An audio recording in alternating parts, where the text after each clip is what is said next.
Hello viewers, and hello again, and today we're going to have a look at another reaction to MatPat's video series of game theory or film theory. Today we're going to take on a little video that just came out at the time of this recording, because I just got back from work. So we're going to take on Film Theory, Batman's Three Joker Theory, Suicide Squad. And this whole Three Jokers thing started with, if you have not read DC's Rebirth, the new, it's like a soft reboot to everything that's gone crazy lately. That recently, after the events of Darkseid War and not Batman Rebirth, DC's Rebirth #1, that it showed that there is something strange that when during the Darkseid War, Batman sat on the chair of the Mobius chair, and he asked the question, "Who is Joker?" And the chair said, "Which one? There's three of them."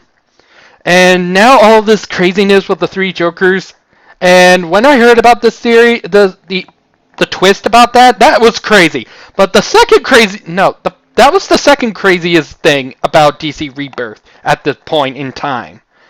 The most awesome part of it was, if you have not read DC's Rebirth, go and read it. It's really good. They're bringing back great old characters that's been completely forgotten. And here's the big kicker. That God, the God of DC, of the DC universe, of the New 52, was actually Dr. Manhattan from the Watchmen movie and the Watchmen comic books. And yes, everybody's going to tell me that the comic book is much better than the film, blah, blah, blah, blah, blah. It's my own. I did enjoy. I did enjoy the film. So yeah. So enough dabbling, and let's get into this crazy theory about the three Jokers and what's MatPat's take on this whole theory on this whole story, new twist in Joker's continuity. So yeah, let's get started. Oh God! Oh God, the classic. Oh God, the crappy 60s series.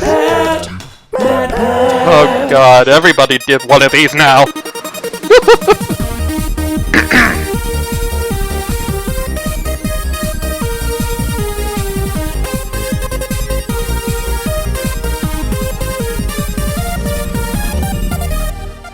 Hello, Internet! Welcome to Film Theory, one of the few series that managed to make a successful crossover from video games to the movies. Suck up, Prince of Persia.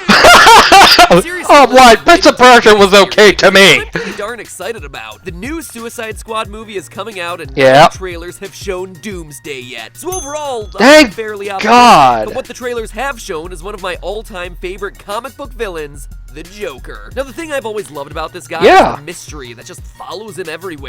Who is he? It's one of the longest-held questions about the Batman universe, but recently, DC has started to tip their hand a bit, at least in the comics. In Justice League #42, Batman gains access to the Mobius chip. This is what I was just talking about. Has all the knowledge in the universe. After Batman sits in the chair, he tests it by asking a question that only he knows the answer to. Who killed his parents? And the chair gets it right. So with the chair successfully proving that it knows all, or at least saw the opening minutes of practically every Batman movie ever made, Batman asks the most important question of all. No, not who thought the Martha thing was a good idea in Batman v Superman. Oh, okay. What's the deal with the bat nipple suit? No, do not bring that up. Since the earliest days of the comics, who is the Joker? We actually don't get to hear the Mobius chair's answer, only Batman's just his reaction.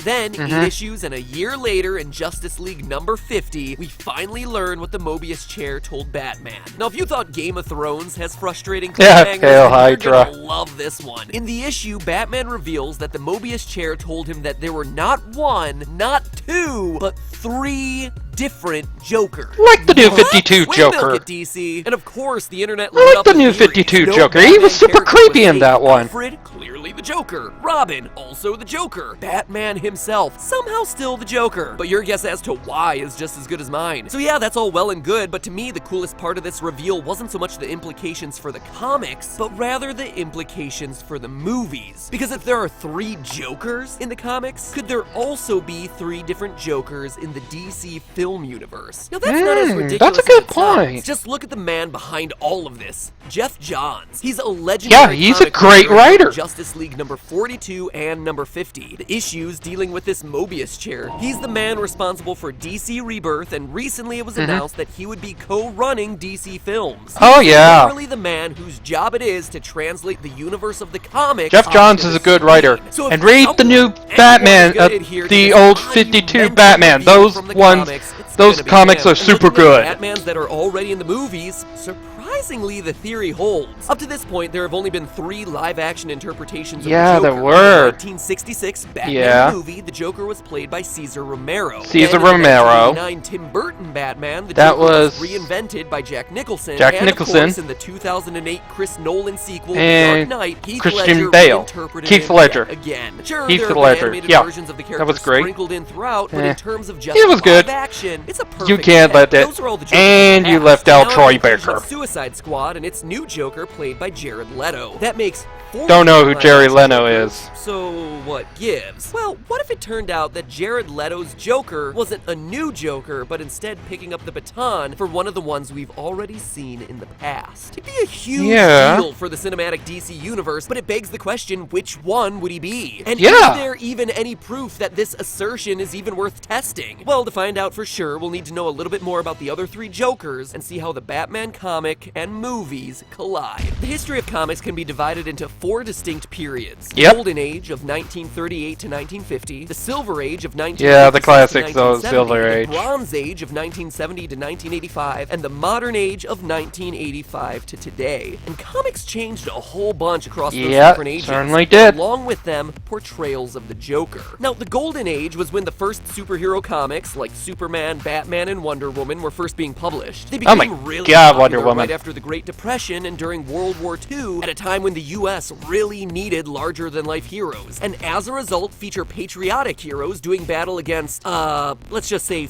foreign-looking. Yeah, let's stay away from that. The Joker made his first appearance in the 1940 Batman #1. This first Joker was a deranged serial killer with a sadistic sense of humor. In the first issue ever, Joker announces on the radio that he plans to steal a diamond and murder a guy, and then he just does it. He just goes and does it. In Batman's first 12 issues, he kills dozens of people and does some pretty sick stuff, like burn smiles onto all his victims' faces and makes masks out of people's skin. People's skin! Is this the comics or Silence of the Lambs? Jeez. Jesus, this makes 52 look like... Though. There were actually all kinds of comics. Horror, crime, westerns, romance, and they weren't just for kids. It was before censorship. Themes that were pretty darn adult. Whoa! In the 1950s anti-communist paranoia, though, Frederick Wardham released The Seduction of the Innocent, where he blamed comic books for all juvenile delinquency. Sound familiar at all? Yeah. As people began to get more sensitive, there became an increased call to tone down the violence of these books. However, instead of waiting for the government to censor them, comic book publishers censored themselves. In 1954, the Comics Code Authority was formed to review and approve comics by their own rules. Rules like, quote, crime shall never be presented to create sympathy for the criminal. Romance stories shall emphasize the value of the home and the sanctity of marriage. And all scenes of horror, bloodshed, gory, or gruesome crimes shall not be permitted, as well as 37 other rules. With these changes began the Silver Age of comics. The Silver Age, often referred to as the Age of Innocence, was all about fantasy and optimism. Since crime and horror were heavily regulated, superheroes started battling monsters and aliens instead of people. The grittiness of the Golden Age was gone. Silver Age was weird! Was no exception. In the 1950s and 60s, the Joker went from being a mass murderer to being just a prankster. He was like a do not bring that one up! He never stopped saying boner! 1952 issue, Joker's Millions, the Joker inherits a massive fortune and just retires from crime altogether. Peace out, guys, I'm done. Until, of course, it turns out that the whole fortune is counterfeit. I hate when that happens. The Joker here never kills or even harms anyone. It's like Looney Tunes with Elmer Fudd and Bugs Bunny, where where he just basically gets out-pranked by Batman. This is also the time when he got all his gadgets. Hand buzzer, spitting flour, trick guns, even his own car, the Joker-mobile. It took 20 years, but eventually people got sick of the Saccharine Comics Code Authority and basically stopped following it, ushering in the Bronze Age. Now, the Bronze Age of comics brought the medium back to a place where it could address social issues and return them to their darker roots. This is where Iron Man dealt with alcoholism, Spider-Man's girlfriend Gwen Stacy died, and the Joker became a murderer once again. Yay! The difference between this and the Golden Age, though, is that now there was a big emphasis on the psychology of these characters. For instance, in 1973's The Joker's Five-Way Revenge, the Joker escapes from an insane asylum and systematically kills the 5 men who ratted him out. This new version of the Joker emphasized his insanity and mental instability. Instead of being an evil master criminal or a goofy prankster, the new Joker is a mentally ill psychopath who chooses not to control his own actions. The modern age of comics doubled down on this dark and gritty imagery. The best example is The Dark Knight Returns, which was a comic before it was a movie. Surprise! Yeah, that was before Frank Miller went stupid with that bug in his brain. Practically even exists without Batman as his counterpart. The yin to his yang. All of this should be sounding familiar. So we have 3 ages of comics and 3 Jokers: the criminal mastermind, the goofy prankster, and the psychopath. When Geoff Johns announced that there were 3 different Jokers in Justice League number 50, he was basically explaining away how the character has evolved over the past 80 years. It can be interpreted that the 3 Jokers of the Gold, Silver, and Bronze Modern Age have now just become their own separate characters. But if it's true in the comics, does it also work in the movies? I don't know. Surprisingly,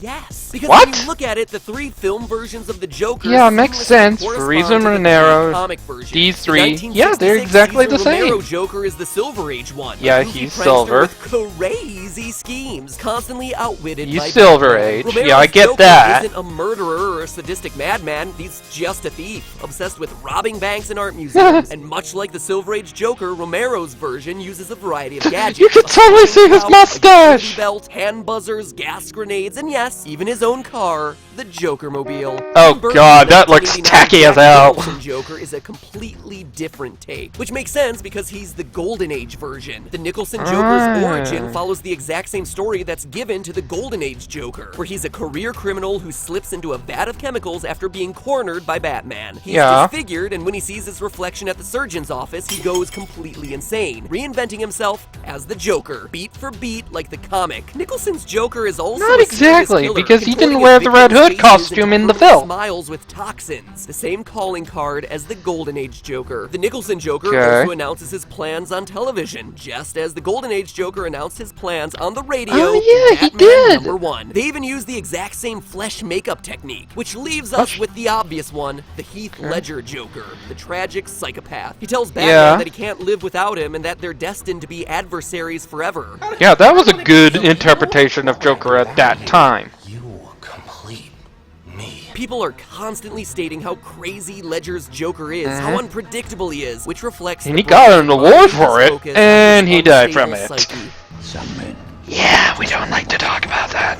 So there you have it. All 3 Jokers fit cleanly into the 3 Joker comic model. But then that prompts the question. Now that Jared Leto is playing the Joker in Suicide Squad, which one is Jerry Leno? Or which Joker line would he be continuing? Are we actually going to be getting to Suicide Squad now? Mobius Chair, tell me, who is Jared Leto's Joker? What? Are you sure? No, I'm not questioning you, but what sort of proof do you have? Huh. That makes a lot of sense, actually. Yeah, that would make a really good episode. But then I'd have to do that thing where there's a cliffhanger, and I hate those things in TV shows. It's the worst. Don't. I haven't even done Doctor Who Part 3 yet, Mobius Chair. What did the Mobius Chair tell me? Come on! Who is Jared Leto's Joker? Would they really end on a cliffhanger after just forcing you to wait for Part 2 of Don't Hug Me, I'm Scared? Unbelievable! Subscribe so you can join us next week on Film Theory to find out. And while you're in the mood for more Joker action, make sure you click right here to check out the Wisecrack channel's video on the philosophy of the Joker, revealing the character's original inspirations, the true meaning behind his motives, and how his evolution over the years reflects the current state of our times. The folks over at Wisecrack always delivering loads of education with loads of laughs. Do check them out, and do make sure that you're here next week for the thrilling conclusion of this Bat saga. And in the meantime, remember, that's just a theory. Film theory, and cut! Well, that's interesting. So, yeah, the newest version of Joker kind of fits in one of those three. I would probably think that the new actor who's playing Joker in the Suicide Squad, I want to make a theory that he is Heath Ledger's version, the psychopath, because he does share some of the traits in the trailers that we've seen so far. But I would just have to wait next week. That is a complete pain in the ass to wait. So yeah. Well, next time we'll have a look. We'll just have to wait next week until we take a look at who is this new actor's Joker. Which one of the three? There are some problems that the three Jokers that we've seen over the last 60 years, and during those TV shows and films and blah blah blah blah. They were always been rebooted. They're not in the same continuity. So yeah, that would be interesting if it was Heath Ledger's version of Joker. If the new actor is taking over Heath Ledger's Joker, because that would make total sense, because The Dark Knight is a really great film. So yeah, the next time you see me react, we're gonna figure out if I'm right. I could be right, I could be wrong, or maybe MatPat, or could be right or wrong. Who knows? We'll just have to wait until Suicide Squad comes out. And I would really love to have that awesome Mobius chair, because I have so many questions I wanted to ask if that thing actually exists. There are so many questions I would love to say. Ask good questions. But it'll probably mess with my brain, so probably give me nosebleeds or something like that, using the Mobius chair like that. But like I said, go and read Geoff Johns' 52 run on Batman, on the Batman series. You have really great storylines like the Court of Owls, Endgame. You have when the Joker came back with that, having his face torn off and then come back as a fully fledged psychopath. It's like Heath Ledger's version, but times 2 more, I think. He's kind of super disturbing. It makes Golden Age look like a friggin' cakewalk. But yeah, just enjoy that, and I hope you all enjoyed it. So until then, see you next time, and I'll see you next week to figure out if my theory is right. So until then, have a good day, everybody.